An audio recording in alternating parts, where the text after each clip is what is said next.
The house felt too big, empty, echoing. It was supposed to be filled with laughter, with the clatter of dinner, with us. Now it just stared back at me, a 4-bedroom tomb of what used to be. 8 years. 8 years since my world imploded.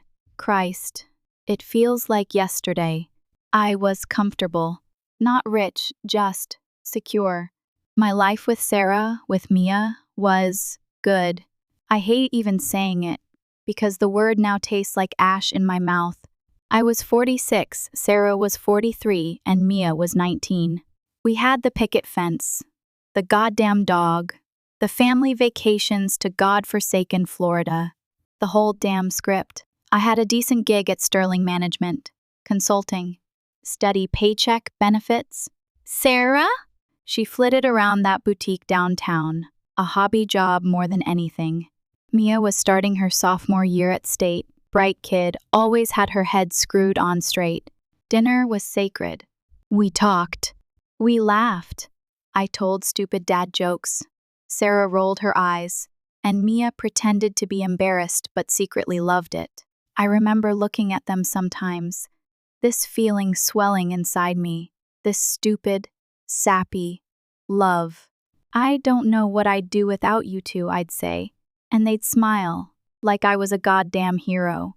We weren't perfect, sure. We had our squabbles about the usual crap. Me working late, Sarah's shopping sprees, Mia's questionable taste in tattoos. But the big things? We were solid. I believed we were solid. I pictured us old, gray, still holding hands, watching grandkids run around. A goddamn Hallmark movie. Then the recession hit. Not the big one, the little bastard that specifically targeted my industry. Clients pulled back, projects vanished, and Sterling started the bloodletting. I wasn't worried. Cocky, maybe. 15 years there. I'd built that place. They can't fire me, I told Sarah, like some idiot king. I know where all the bodies are buried. She laughed nervously. Asked if we should cancel Cancun? Don't be ridiculous, I said. We deserve it. Wednesday. Fucking Wednesdays. Always the day the axe falls. I was knee-deep in a presentation when Greg, my boss, sends me a message. Got a minute? Heart skipped a beat. Thought it was about the Peterson account. Walked into his office, and there she was. Brenda from HR, sitting there like a vulture. We're restructuring, Greg mumbled, not even looking me in the eye. Spineless bastard. Your position is being eliminated. Eliminated. Like I was some goddamn virus. 15 years. Weekends sacrificed. Family events missed. And that's the thanks I get? They gave me the corporate bullshit speech, the valuable contribution crap, the not personal, just business garbage. I barely heard it. 6 months severance. Sounded good until I realized the job market was a wasteland. They handed me a folder and said someone would escort me to clean out my desk. Like I was going to steal staplers and paper clips. Walking past my team with that cardboard box, the looks on their faces. Shock, fear, relief. Relief. Human nature, I guess. But it stung. It fucking stung. Driving home, it felt surreal. 2 in the afternoon, workday in full swing, and I'm driving home with a box of desk garbage. Sarah was out shopping, bless her heart. Gave me a couple of hours to sit at the kitchen table and try to swallow the goddamn pill. She walked in, 3 Nordstrom bags swinging from her arm, probably dropped $500. Something that I didn't realize at the time that would matter so much soon. She saw me sitting there and her face went white. Why are you home? She asked, putting the bags down. I got laid off, I said flatly. Her face. God, it was like a kaleidoscope of emotions. Shock, confusion, sympathy, worry, and then something else. Something I couldn't place. Maybe it was fear. What? Why? How could they? She sputtered, sinking into the chair across from me. I explained the restructuring, the budget cuts, the bullshit. Younger guys can do my job for less, I said. What are we going to do? She asked, and I noticed the we sounded a lot like you. I'll find another job, I said, trying to sound confident. The severance gives us some time. We'll be okay. She nodded, but she didn't believe me. The first month wasn't awful. I treated the job search like a job. Up at 7, showered, dressed like I was going to work. 8 hours a day at the kitchen table, applying, networking, calling in favors. My LinkedIn profile looked like it had been attacked by a unicorn. Asking for endorsements felt like begging. Sarah was supportive, at first. Coffee in the morning, pep talks about how any company would be lucky to have me. But as the weeks dragged on, the silence started changing. Whispers started happening. She'd mentioned some friend's husband finding a new job in 2 weeks, and signed so loudly when checking the mail and finding more bills. I started forgetting dinner invitations from our couple friends. I think she was embarrassed to have an unemployed husband. By month 3, the savings started bleeding out. I canceled subscriptions, cut cable, stopped eating out, started doing all the cooking and cleaning since I was home anyway. But instead of appreciating it, Sarah just seemed to resent my presence. "Don't you have somewhere to go today?" she'd ask. Like I was a teenager glued to the couch. I was applying for jobs every goddamn day. The real dagger was when Mia needed money for some college expense. $200, a textbook lab fee. Nothing crazy. But when I had to tell her we needed to be careful, Sarah lost it. "This is exactly what I was afraid of," she screamed after Mia hung up. "We can't even support our own daughter now." "It's temporary," I said, trying to keep my voice steady. "We're not broke. We're just being cautious." "How long is temporary?" she demanded. "It's been over 3 months. What jobs have you even applied for today?" And that became our new normal. She'd check on me like a child, demanding reports on my job search, suggesting entry-level jobs completely outside my field. "At least it's something," she'd say. One night, I caught her staring at our bank accounts, her face etched with worry. "We're fine," I told her, even though the numbers were steadily shrinking. "The severance will last a few more months, and I'll find something before then." She didn't say anything, just closed the laptop and went to bed early. That's when the extra shifts at the boutique started. Suddenly, she was working late several nights a week. Weekend shifts too. I was relieved, actually. We needed the money, and it got her out of the house so I didn't have to deal with her disappointment. I should have seen it. The boutique closed at 7. She'd come home at 10 or 11, her clothes and hair always perfect, not like someone who'd been working retail for hours. And there was the cologne smell. Not hers. I asked her about it once, and she exploded. "Are you seriously accusing me of something when I'm out there working to support us because you can't?" That shut me up pretty quick. The guilt was crushing. Here I was, suspicious of my wife when she was picking up extra work because I'd failed as a provider. At least, that's how I saw it. By month 5, I was desperate. The severance was almost gone, and I'd had exactly 2 promising interviews that both ended with, "We've decided to go with another candidate." Turns out 15 years at one company made me look stale to some employers, while being 46 made me too senior read old for others.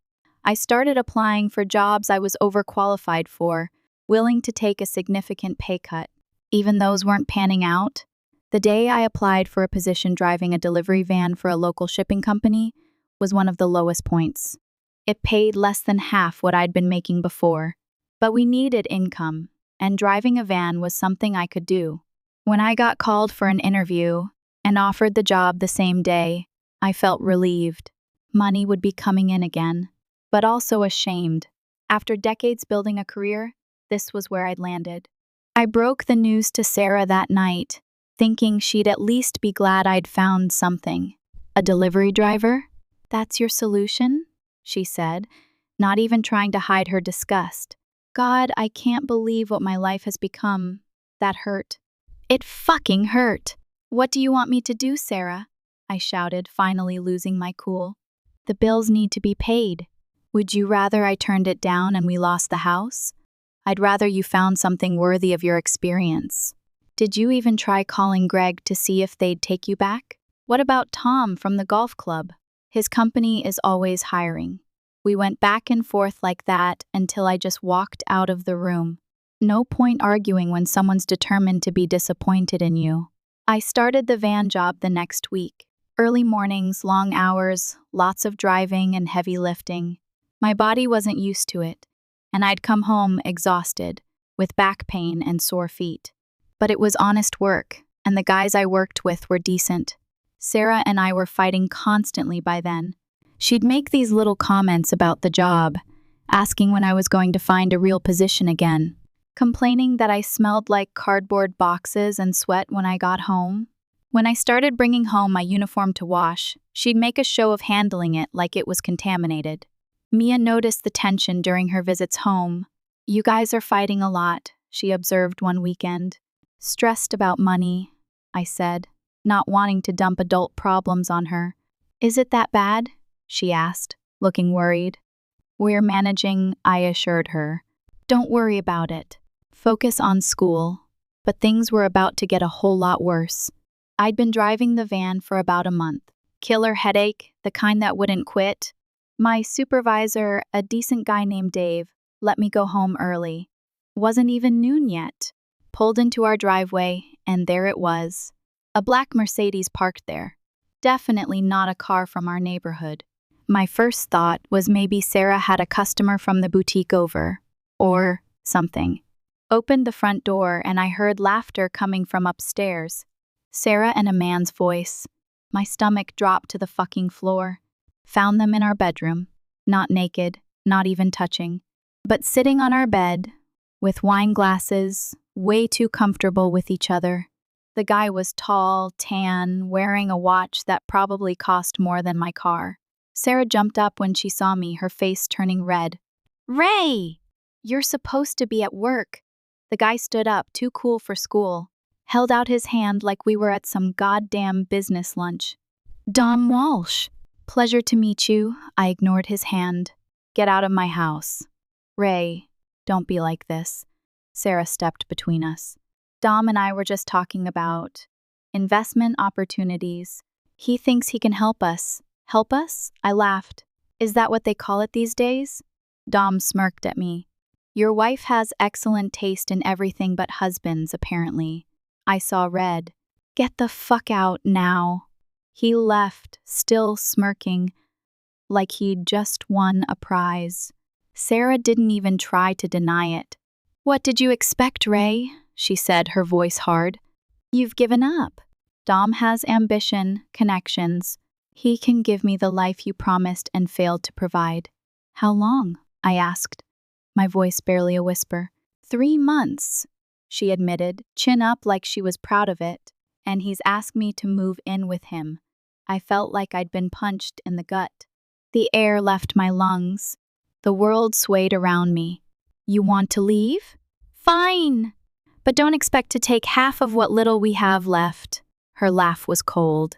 "Oh, trust me, I won't need anything from you. Ever again." She kept pushing, calling me a failure, saying how embarrassed she was to tell people what I did for a living. I couldn't take it anymore. She got in my face, literally spitting at me, and I just reached out, grabbed her arm, and marched her to the door. "Get out, and don't come back." She left that night, with 3 suitcases and her jewelry. I sat in the kitchen alone, wondering how 22 years of marriage could end like that. The next day, I called Mia. I needed to tell her what happened before Sarah could spin her own version. "Mom, did what?" she exploded when I told her. "She's been seeing someone? Guy named Dom? She's moved in with him? I can't even." Mia sounded like she was crying. "How could she do that? To you? To us?" "Your mother made her choice," I said tiredly. "It was the wrong one," Mia said fiercely. "I'm on your side, Dad." That meant more to me than she could ever know.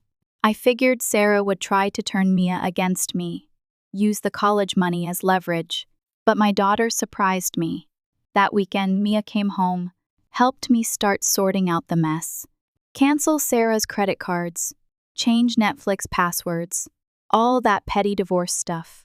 But it felt good having Mia there, knowing she had my back.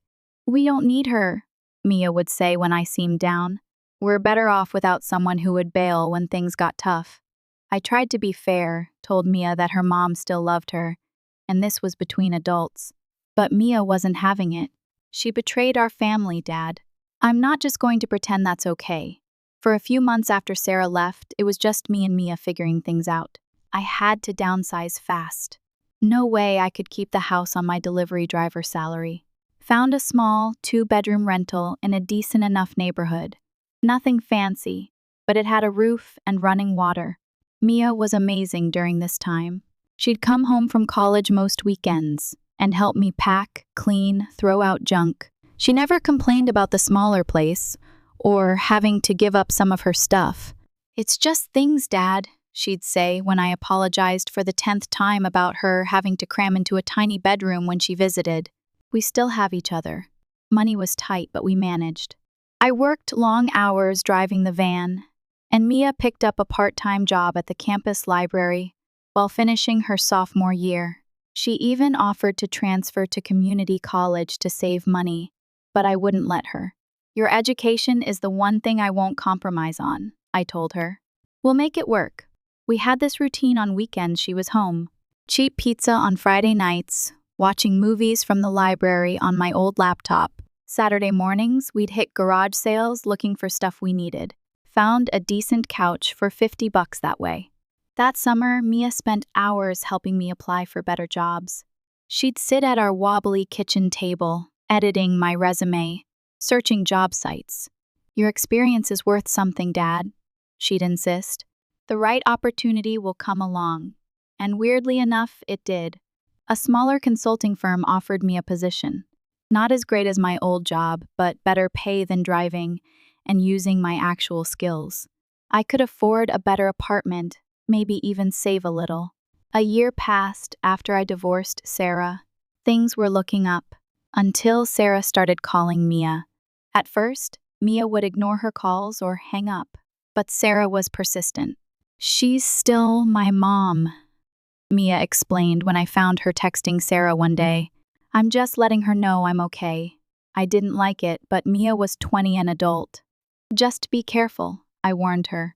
"Your mother has a way of twisting things." I had no idea how right I was, or how quickly everything would change. It started small. Sarah inviting Mia for lunch, then weekend visits. I didn't like it, but what could I say? Sarah was still her mom. I noticed the changes in Mia gradually. She'd come back from visiting them with shopping bags from expensive stores, a new phone, a designer purse, gifts from Sarah and Dom. She'd talk about their downtown condo, the view, their fancy dinner parties. Mom said they're going to Street Bart's next month. Mia mentioned one night over our frozen pizza. She showed me the resort on her phone. It looked amazing. I saw the look in her eyes. Our budget meals and secondhand furniture couldn't compete with the glamour Sarah was flaunting. "You know you can visit her whenever you want," I said, trying to be mature about it. "I know, Dad, but something had changed. I could feel her slipping away, a little more each time she came back from visiting them. There was this growing distance between us, like she was comparing our lives and finding mine lacking. I'd catch her looking around our small apartment with this expression I couldn't quite name at first, but eventually recognized as pity, maybe even embarrassment. It killed me inside. This was my daughter, the person who'd stood by me when everyone else left, and now she was looking at me like I was some kind of cautionary tale. I tried to tell myself it was just a phase, that the novelty of Dom's money would wear off, and she'd remember what really mattered. But deep down, I knew I was losing her to the lifestyle Sarah and Dom were dangling in front of her.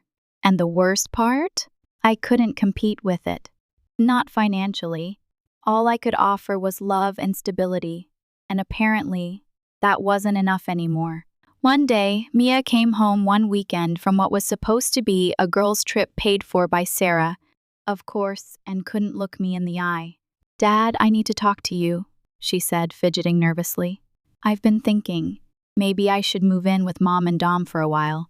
I froze, feeling like I'd been slapped again. Why? Her answer crushed me. Dom has connections in the industry I want to work in. He's offered to help me get an internship. She hesitated, and honestly, that hesitation was the knife twisting.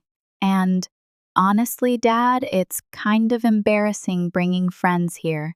This place is so small, and the neighborhood is, embarrassing. She fucking said embarrassing. Mia, I repeated, my voice dangerously low. I've been busting my ass to provide what I can. I know, but... She looked around our small living room, her face twisted in a way that made me want to scream. Mom and Dom have a guest room bigger than this whole apartment, and they live in Harbor Towers. So that's it? You're choosing luxury over loyalty? Don't make me feel bad for wanting nice things, she snapped. You're just like Mom says, stuck in a rut, comfortable with mediocrity. I looked at her. I had déjà vu. Those words, so similar to what Sarah had said when she left, felt like a knife in my chest. I didn't yell, I didn't argue. I just said, if that's how you feel, maybe you should go. She moved out the next day. Dom sent a car to pick her up. Not just any car, but a black Lincoln with a driver in a suit. I watched from my window as the guy loaded her suitcases into the trunk, while Mia stood awkwardly on the sidewalk, checking her phone, not once looking up at my apartment. Just like that, I lost my daughter too. The silence after she left was deafening. I'd walk past her empty room and feel this physical ache in my chest. Some nights, I'd sit on the couch with a beer, staring at the wall, wondering where I went wrong. Was I supposed to magically become rich? Should I have swallowed my pride and begged Sarah to stay? The first few weeks were brutal. I'd catch myself making enough dinner for two or seeing something funny and thinking I should tell Mia about it before remembering she was gone. Thanksgiving came around, and I bought a frozen turkey dinner for one. Sat at my kitchen table alone while scrolling through Instagram photos of Mia, Sarah, and Dom at some fancy restaurant, all dressed up and smiling like they were in a magazine ad for the perfect family. That night, I got drunk for the first time in years. Woke up feeling like absolute garbage, both physically and emotionally. Rock bottom has a way of focusing you, though. I realized I couldn't keep living like this, drowning in self-pity and what-ifs. If Mia and Sarah had moved on, maybe it was time I did too. I threw myself into work, put in extra hours, took on projects nobody wanted.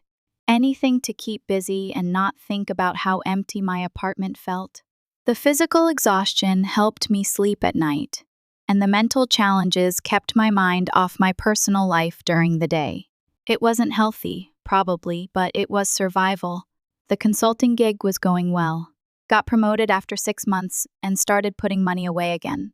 I bought some new clothes, joined a gym, fixed up my apartment a bit, even began dating a little. Awkward coffee meetups and dinner dates that mostly went nowhere. Nothing serious. Until I met Jen, a woman who lived in my building. We started talking in the laundry room one Saturday. The most ordinary beginning you could imagine. And something just clicked. She was genuine, kind, and didn't care that I drove a 10-year-old car. She'd been through her own hell, losing her husband to cancer, and somehow still managed to see the good in life. For the first time in years, I felt like maybe I could too. During this time, I'd hear bits and pieces about Sarah and Mia through mutual friends.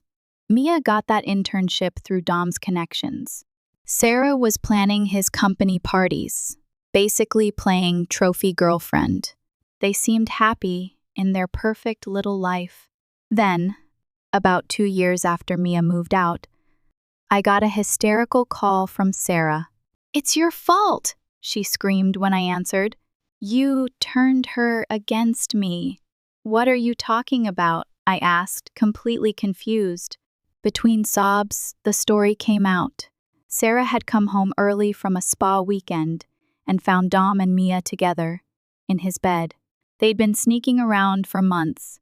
"He said he loves her," Sarah wailed, "that she's young and exciting, and I'm past my prime." The irony wasn't lost on me. Kind of like when you left me for him. This is different. She's my daughter, and I was your husband for over 20 years. She had the nerve to ask if she could stay with me until she figured things out. I actually laughed. No, Sarah. You made your bed with Dom. Now Mia is lying in it. Ray, please, she begged. I have nowhere else to go. He's throwing me out. I didn't think about Sarah much after that call. Life went on. I focused on my job, spent time with Jen, tried to build something new from the ashes of my old life. But karma has a way of working in the background while you're busy living.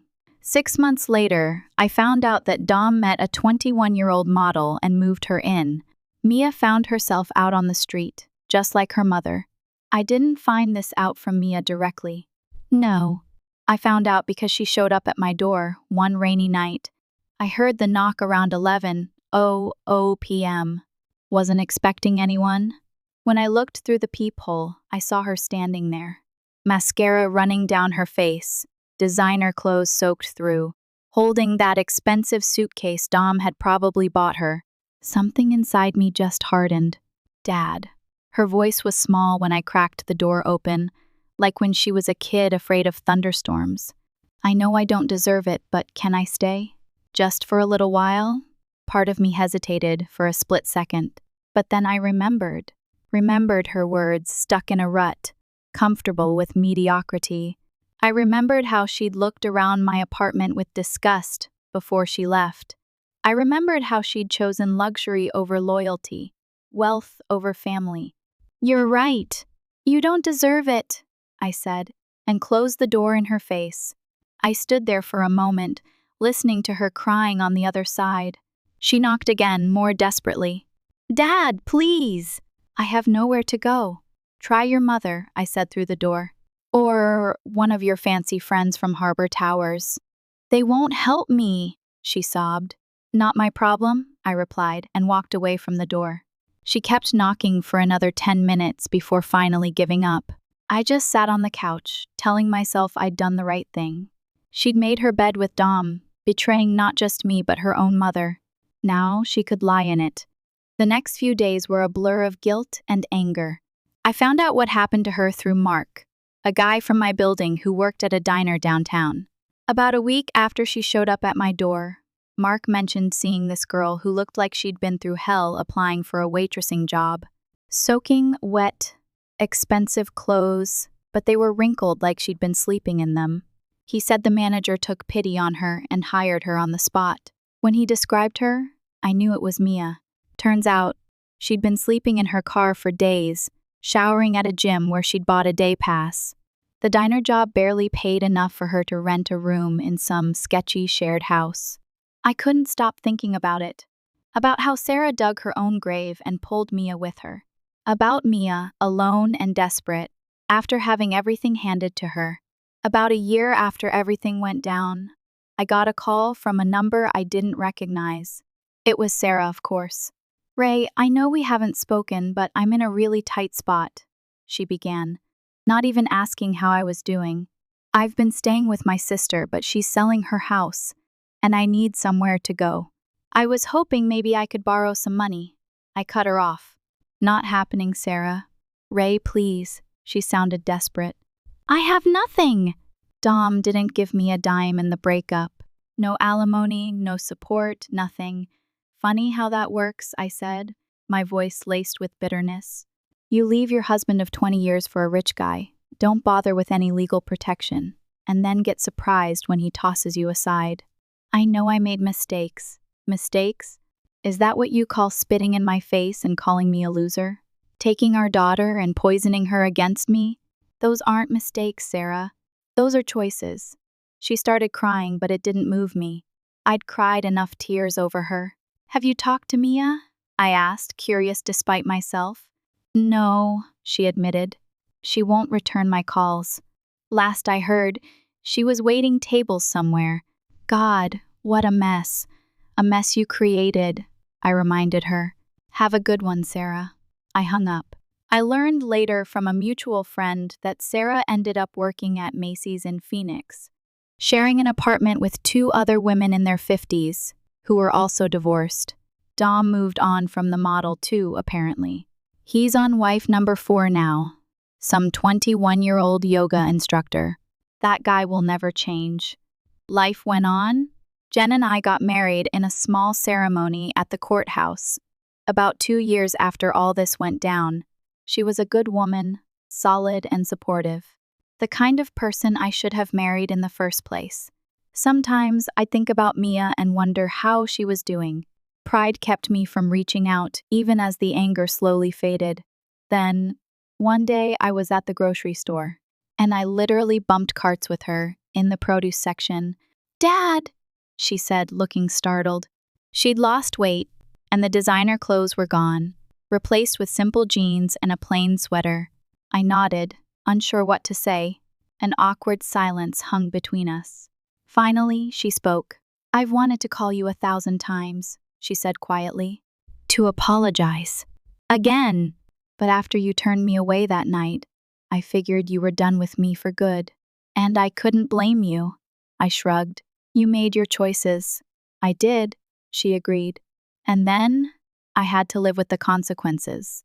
Without any help.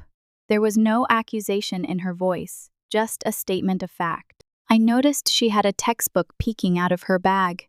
"You're in school?" She nodded. "Community college. Getting my associate's degree in marketing. I work at Miller's Diner to pay for it. Honest work," I said. And meant it. Then I just stood there with my shopping cart, caught between the anger I'd nursed for so long and this unexpected pull to reconnect. She looked tired, but also different. Grounded. I looked past her to get some lettuce. "Well, I have to go. Goodbye." I turned the cart and walked away past her, remembering how ashamed she was of me. I didn't know what else to do. Sometimes I think about how different things might have been if I hadn't lost my job all those years ago. If I'd been able to provide Sarah with the lifestyle she craved. If I'd been able to keep Mia sheltered from the harsh realities of the world. But then I realized that losing my job didn't cause what happened. It just revealed who people truly were. Sarah would have left eventually. For someone with more money, more status. Mia needed to learn some hard lessons. And me? I needed to learn that my worth isn't tied to my income or my job title. That sometimes, hitting rock bottom is the only way to find out who you really are. I needed to learn how to build back up with more stable materials and a stronger foundation. And sometimes karma does its job perfectly. Sometimes the job isn't perfectly executed, though. That's my story, Reddit. Took way longer to type out than I expected, but it was kind of therapeutic to put it all down. For those going through something similar, it does get better. But sometimes, you've got to let people hit rock bottom before they can climb back up. And sometimes, you've got to hit rock bottom yourself to figure out who's worth keeping in your life. Jen changed my life, and I couldn't imagine what it would be like now without her in my life. And sometimes, karma does its job perfectly well, or horribly mismanaged. Only time will tell. The end.